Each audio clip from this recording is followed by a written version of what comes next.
हम डिस्कस करेंगे boil law के हवाले से। बॉयल लॉ के हवाले से सबसे पहले इसकी डेफिनेशन की बात करेंगे।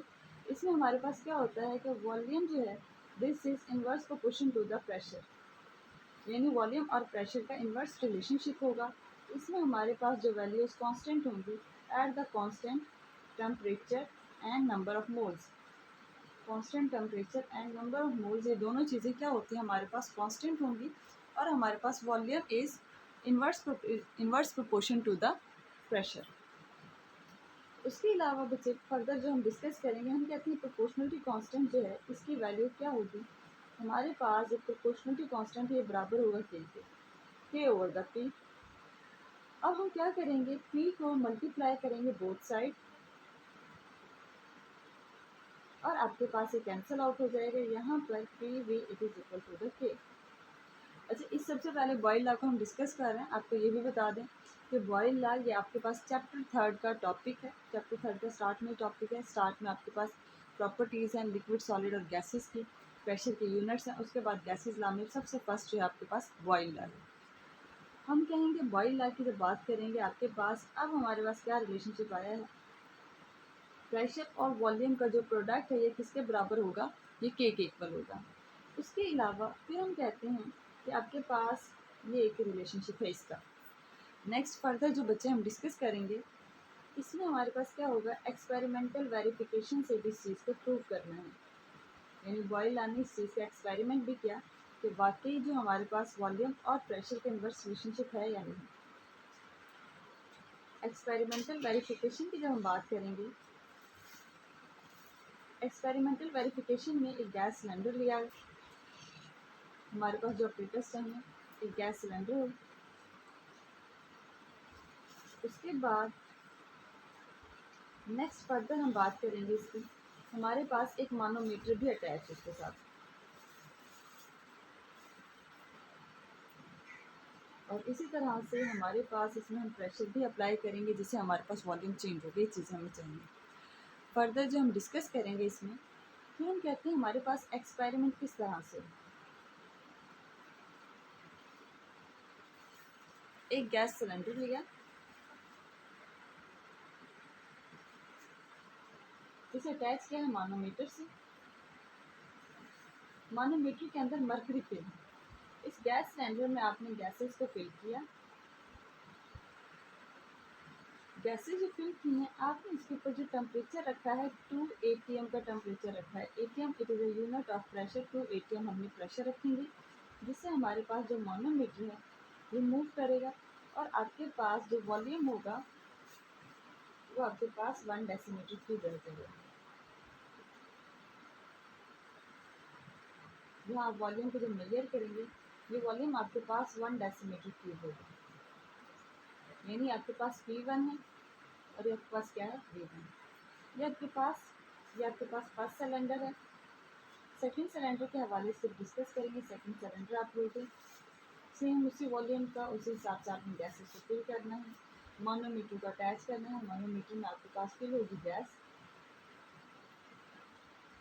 मानोमीटर में मर्करी फिल है और आपके पास सिलेंडर में गैस फिल है। इसके अंदर जो आप प्रेशर अप्लाई करोगे इस पर, वो आप क्या करोगे, 2 atm का, 2 atm ईच होना चाहिए, यानी आपने 4 atm का प्रेशर अप्लाई करना है। यानी इन दोनों को मिला के कितना हो जाएगा, 4 atm प्रेशर आपके पास आ जाएगा।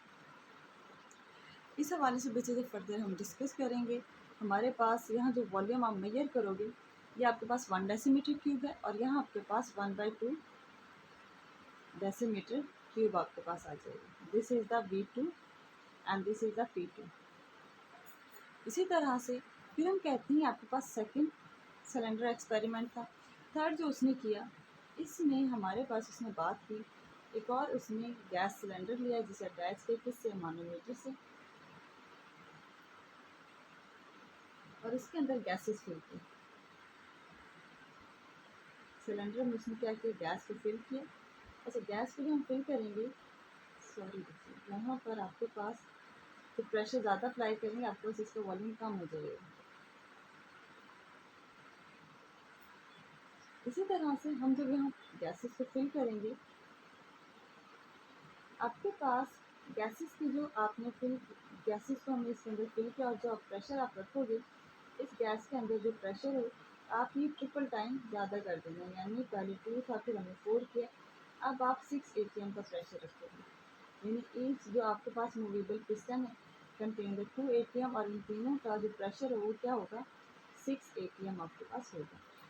और जो गैसेस आपके पास फिल होंगी यानी यहाँ से गैसेस मूव करती जाएंगे और आपके पास जो वॉल्यूम बचेगा वो कितना होगा 1/3 डेसीमीटर क्यूब। ये आपके पास V3 है और ये आपके पास क्या होगा V3। इस हवाले से जब हम डिस्कस करेंगे दोबारा देखेंगे आप लोग, हमने 3 गैस के सिलेंडर लिए हैं। फर्स्ट में आपने गैस को फिल किया, साथ में मानोमीटर अटैच किया, मानोमीटर में हमने मरकरी को फिल किया। आप जब प्रेशर अप्लाई करेंगे 2 atm का प्रेशर होगा, जिससे हमारे पास ये गैसेस जो मूव करेंगे आपके पास जो मानोमीटर में जो वॉल्यूम आपके पास बचेगा, जो फ्री वॉल्यूम है वो 1 डेसीमीटर क्यूब है। जब प्रेशर अप्लाई करेंगे गैसेस प्रेस होंगी, molecule come close to each other हो जाएंगे, जिसकी वजह से इसका जो प्रेशर होगा आपके पास ये फर्दर आएगा किस पर, उस मानोमीटर में जो मरकरी फिल है वो भी मरकरी यहाँ से राइज अप होगा और जो आपके पास फ्री अप स्पेस आ रही है वो 1/2 डेसीमीटर क्यूब आ रही है। जो थर्ड आपने सिलेंडर लिया है, गैस को फिल किया, मानोमीटर को अटैच किया, ये आपके पास जो गैस के सिलेंडर है, प्रेशर जो आपके पास है 6 atm वो प्रेशर है और हमारे पास यहाँ 1/3 डेसीमीटर क्यूब आपके पास प्रेशर वॉल्यूम आ रहा है। ठीक है, यानी कि हमारे पास प्रेशर ज़्यादा हुआ, गैसेस कम क्लोज टू आई, प्रेशर ज़्यादा होने से कोलिजन उनकी ज़्यादा हुई, जिसकी वजह से प्रेशर अप्लाई हो गया इस गैस के सिलेंडर पर। गैस के सिलेंडर पर प्रेशर अप्लाई होने की वजह से आगे जो फ्री ऑफ स्पेस जो आ रही है, यानी जो आउटर एटमॉस्फेयर की तरफ आ रहे हो 1/3 डेसीमीटर क्यूब, यानी प्रेशर ज़्यादा किया वॉल्यूम कम होता गया। 2 किया तो 1 डेसीमीटर क्यूब, 4 atm किया तो हाफ डेसीमीटर क्यूब, वॉल्यूम क्या हो गया हाफ हो गया। 3 टाइम हमने ग्रेटर वॉल्यूम को अप्लाई किया तो हमारे पास 3 टाइम ही less volume, 3 time greater pressure को अप्लाई किया तो 3 टाइम ही आपके पास लेस वॉल्यूम आपके पास कम आए। इसी तरह से फिर हम कहते हैं इस रिलेशनशिप की, इसकी बात करेंगे हम कि आपके पास product of P and V it is equal to the K। ये क्या किस तरह से प्रूव हो रहा है, जैसे हम बात करते हैं हम P1 V1 it is equal to the K, इसी तरह से P2 V2 ये भी आपके पास K के इक्वल है, P3 V3 ये भी आपके पास क्या होगा K के इक्वल होगा। अब हम कहेंगे इस बात को किस तरह से प्रूव करेंगे। प्रूव करने के लिए आप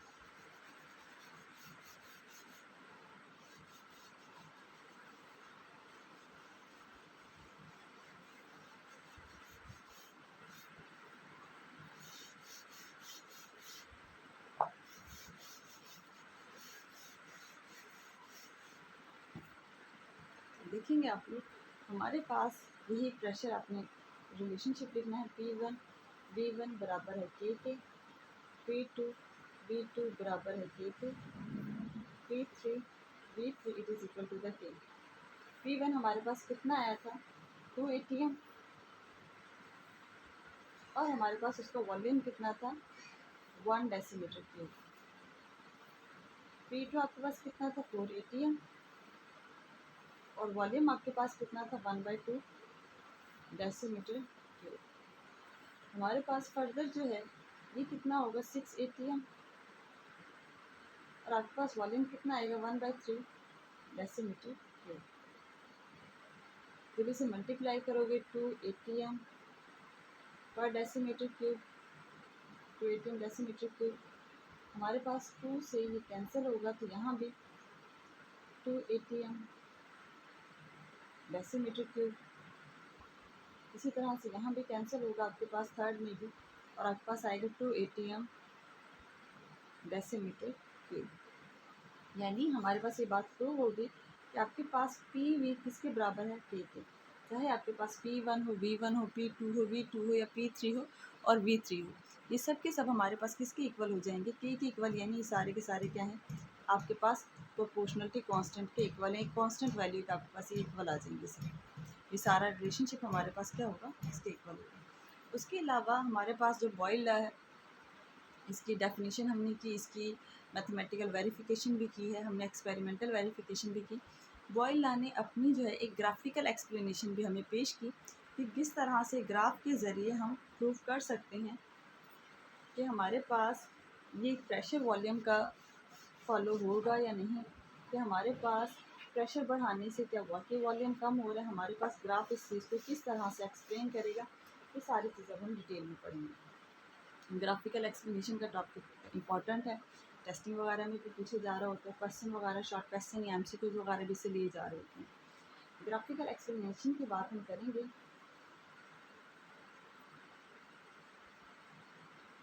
ग्राफिकल एक्सप्लेनेशन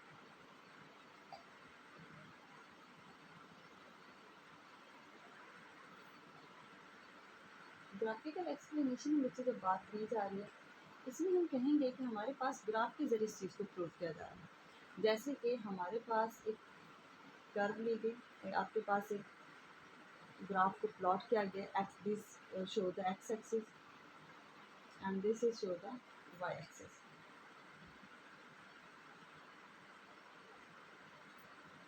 आपके पास आप एक तरफ रखोगे वॉल्यूम को और एक साइड पर रखोगे प्रेशर को। फॉर प्रेशर आपने रख दिया एक्स एक्सिस पे, वॉल्यूम आपने रखा वाई एक्सिस पे, ठीक है। आप इसे अल्टरनेट भी कर सकते हो, उसका ऐसे कोई इशू नहीं है कि आप एक्स एक्सिस वाई एक्सिस को इंटरचेंज भी कर सकते हो कि प्रेशर वॉल्यूम का आप इंटरचेंज कर सकें।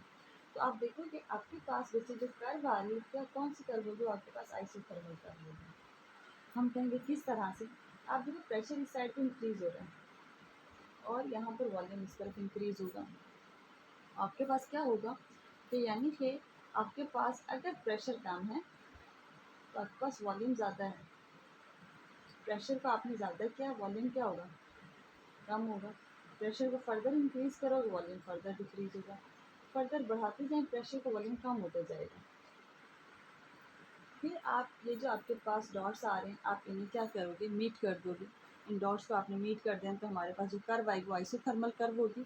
ये आपके पास आइसोथर्मल कर्व है at the 0 degree centigrade temperature पर। मीन्स टेम्परेचर आपने यहाँ क्या रखा, कांस्टेंट रखा, तो प्रेशर और वॉल्यूम के रिलेशनशिप क्या हुआ, आपके पास इन्वर्स हो गया। प्रेशर आप बढ़ाते गए तो वॉल्यूम आपका कम होता जाएगा। इसी तरह से जो नेक्स्ट हम ग्राफ बनाएंगे, नेक्स्ट ग्राफ में आपने क्या करना है, सेम इसी तरह से प्रेशर को एक साइड पर रखोगे, वॉल्यूम को वाई एक्सिस पे रखेंगे, pressure on the X axis and volume on the Y axis. इस हवाले से बात करेंगे। अभी आपके पास जो कर्व आएगी वो भी आइसोथर्मल कर्व होगी इस तरह से, यानी प्रेशर का आपने कम है तो वॉल्यूम ज़्यादा, प्रेशर आपके पास ज़्यादा होगा तो वॉल्यूम कम, प्रेशर को फर्दर इंक्रीज किया, वॉल्यूम फर्दर डिक्रीज। सेम उसी तरह से जैसे हमारे पास सी कर्व थी। यहाँ डिफरेंस क्या है, this is at the 25 degree centigrade temperature पे हमारे पास ये हुई है।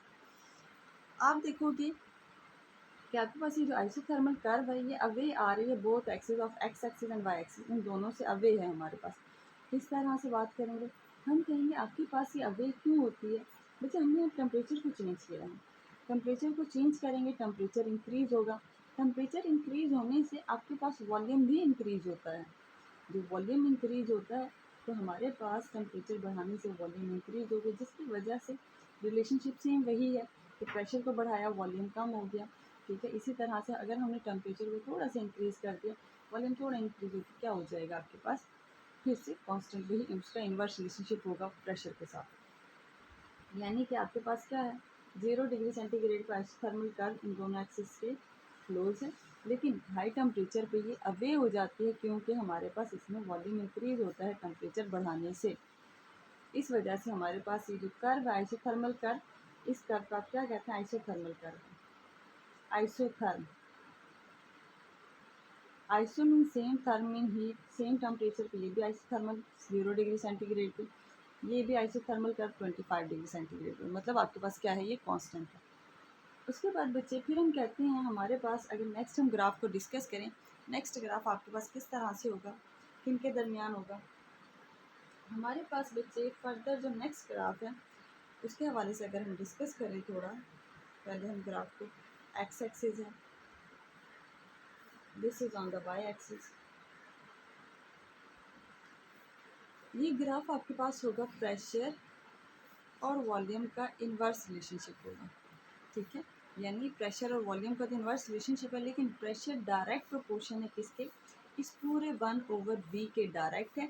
सिर्फ वॉल्यूम की बात करें उसके इन्वर्स होगा, लेकिन 1/v की बात करें इसके डायरेक्ट प्रोपोर्शन होगा। इस हवाले से बच्चे जब हम बात करेंगे तो हम कहते हैं एक्स एक्सिस में आपके पास किस तरह से एक्स एक्सिस पे आप रख दो, यहाँ पर हम कर दें 1/v, यहाँ पर आप रखते हैं प्रेशर को।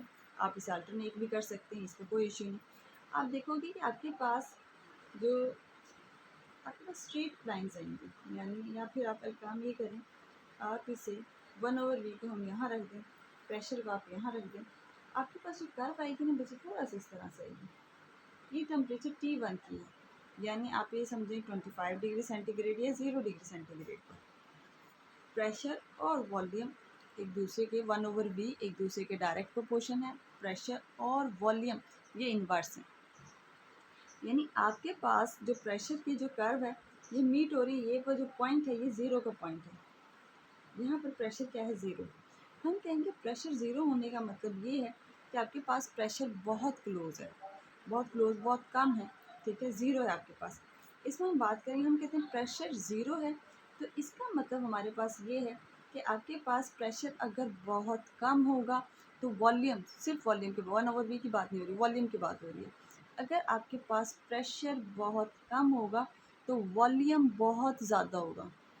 इतना ज़्यादा होगा कि अगर हम उस ज़्यादा वॉल्यूम का इन्वर्स लें, उल्ट लें, तो वो बहुत कम हो जाएगा। कितना, ज़ीरो हो जाएगा वो भी। इस वजह से ये दोनों कर्व भी हमारे पास मीट हो रही हैं किस पर, ज़ीरो पर। 1/v भी ज़ीरो होगा और ये भी ज़ीरो होगा। 1/v प्रेशर ज़्यादा होता जाए तो 1/v भी ज़्यादा होता जाएगा। इस वजह से आपके पास जो कर्व आ रही है, आपके पास स्ट्रेट लाइन कर्व आ रही है। फर्दर हम कहते हैं आपके पास अगर हम टेम्परेचर चेंज कर दें फिर क्या इफेक्ट आएगा। टेम्परेचर चेंज करने से ही कर्व इस तरह से होगी, T2 की कर्व है, समझिए 25 डिग्री सेंटीग्रेड पे। इस हवाले से बात करेंगे, 25 डिग्री सेंटीग्रेड पे होगी तो फिर हम कहते हैं ये जो कर्व है this is away from the 1/v and toward the pressure, क्योंकि टेम्परेचर ज़्यादा है, आपको पता है कि वॉल्यूम इंक्रीज़ हो जाता है, ठीक है। इस हवाले से हम पहले भी डिस्कस कर चुके हैं, यानी प्रेशर और वॉल्यूम के हवाले से बच्चे जब डिस्कस करेंगे, प्रेशर और 1/v के दरमियान जो कर्व आएगी ये स्ट्रेट लाइन कर्व है। टेम्परेचर चेंज करेंगे तो हमारे पास जो स्ट्रेट लाइन है ये अपने एक्सिस से थोड़ा सा वे करेंगी टुवर्ड, टेम्परेचर ज़्यादा होने से वो प्रेशर की तरफ ज़्यादा मुड़ जाएगी और वॉल्यूम से के जो डिस्टेंस है उसका वो ज़्यादा हो जाएगा। और हमारे पास अब सबसे लास्ट ग्राफ है। सबसे लास्ट ग्राफ के हवाले से हमारे पास बच्चे, हमारे पास जो ये बॉइल लॉ है ना, this is only applicable for the ideal gases. ये हमारे पास ये लास्ट ग्राफ प्रूव करेगा। आइडियल गैसेस क्या होती हैं, आइडियल गैसेस वो जो ओबे करती हैं, जैसे बॉइल लॉ है, चार्ल्स लॉ है, ग्राहम लॉ है, इन्हें ओबे करेगी। इनके हवाले से आइडियल गैसेस के हवाले से बात की जाए तो आइडियल गैस तो वो होती हैं जिनके दरमियान फोर्स ऑफ अट्रैक्शन ही ना हो, जो फोर्स ऑफ ग्रेविटी पे इफ़ेक्ट ही ना हो। जबकि ऐसी कोई गैस भी हमारे पास एग्जिस्ट नहीं होती जो फोर्स ऑफ ग्रेविटी पे इफ़ेक्ट ना हो, या फिर हमारे पास कोई भी फोर्स है उनमें फोर्स ऑफ अट्रैक्शन होती है। आइडियल गैसेस का कहते हैं कि वॉल्यूम इतना कम होता है आप उसे नेगलेक्ट कर दें ज़ीरो, जबकि हमारे पास gas is a type of the matter, matter की टाइप है, तो मैटर की टाइप की वजह से हम मैटर की तो डेफिनेशन ही यही है, occupy volume and having the mass. अगर हम वॉल्यूम को ही ज़ीरो कर दें वो हमारे पास मैटर की फॉर्म से ही निकल जाएगी। तो आइडियल गैसेस तो वो हैं जो एग्जिस्ट ही नहीं है। Non ideal gas, real gas जो हकीकत में पाई जा रही है। जो Boyle law is only applicable for the ideal gases. ये बात हमें किससे प्रूव होगी, लास्ट हमारे पास ग्राफ है। प्रेशर को रखा आपने एक्स एक्सिस पर और यहाँ पर आपने रखा है प्रोडक्ट ऑफ पी वी किसके इक्वल होगा, के के इक्वल होगा। इस हवाले से बच्चे जब फर्दर डिस्कस करेंगे हम देखेंगे हमारे पास जो इसकी लाइन आ रही है ना, आपके पास स्ट्रेट लाइन आएगी। ये स्ट्रेट लाइन जो है बच्चे ये पैरेलल है टू द प्रेशर। आप देख रहे हैं ये स्ट्रेट लाइन क्या है, प्रेशर के पैरेलल है। ये स्ट्रेट लाइन शो कर रही है कि हमारे पास गैसेस जो हैं वो नॉन आइडियल बिहेवियर दे रही हैं, जबकि जो आपके पास बॉयल लॉ है is only applicable for the ideal gases. ये स्ट्रेट लाइन हमने कहा था कि जो प्रोडक्ट ऑफ पी वी है कांस्टेंट वैल्यू के बराबर है। अगर आप इसका रिलेशनशिप करेंगे, यानी P product of P V और पी का रिलेशनशिप आप करोगे, इनके दरमियान ग्राफ को प्लॉट करेंगे तो हमारे पास जो कर्व आएगी वो पैरेलल होगी टू द प्रेशर। ये पैरेलल कर्व शो कर रही है non ideal behaviour of gas को। नॉन आइडियल बिहेवियर गैस का होगा तो ये बात प्रूव होगी कि आपके पास जो बॉयल लॉ है it is only applicable for the ideal gases. अच्छा, उसके अलावा हम कहते हैं लास्ट में हमारे पास इसमें क्वेश्चनिंग जो अराइज होती है, सबसे पहले आपके पास शॉर्ट क्वेश्चन में भी पूछ सकते हैं mathematical relationship of the Boyle law. उसके अलावा हमारे पास मेन आती है आइसोथर्मल के हवाले से, यानी हमारे पास आइसोथर्म के हवाले से शॉर्ट क्वेश्चन पूछा जाएगा कि आपके पास जो आइसोथर्म है व्हाट इज़, इसमें जो शॉर्ट क्वेश्चन है इसके जो आपने आंसर्स करने हैं हमें, what is isothermal curve, isothermal curve क्या है, फर्स्ट शॉर्ट क्वेश्चन। सेकंड जो आप शॉर्ट करोगे वो आपके पास होगा why the what is the effect of volume, what is the effect of volume when we increase temperature, when we increase temperature on an isothermal curve। अभी आपको इसके हवाले से मैंने कुछ डिटेल भी बताई है। उसके अलावा फिर फर्दर आपके पास बॉयल लॉ, जो आपके पास इसका आंसर करोगे, Boyle law is applicable for ideal और non ideal gas, for ideal and non ideal gases. इनके आप आंसर करोगे, ये आपके पास 3-4 शॉर्ट क्वेश्चन होंगे जिसकी बेस पर आपने क्या करना है, इनके आंसर करने हैं आपने, और हमारे पास नेक्स्ट लेक्चर में हम इसे फर्दर डिस्कस करेंगे। नेक्स्ट टॉपिक हम डिस्कस करेंगे चार्ल्स लॉ, उसके हवाले से वेरिफिकेशन करेंगे। ठीक है, नेक्स्ट आपकी जो वीडियो है वो अपलोड कर दी जाएगी, इसके हवाले से आपका रिस्पॉन्स चेक करते हैं।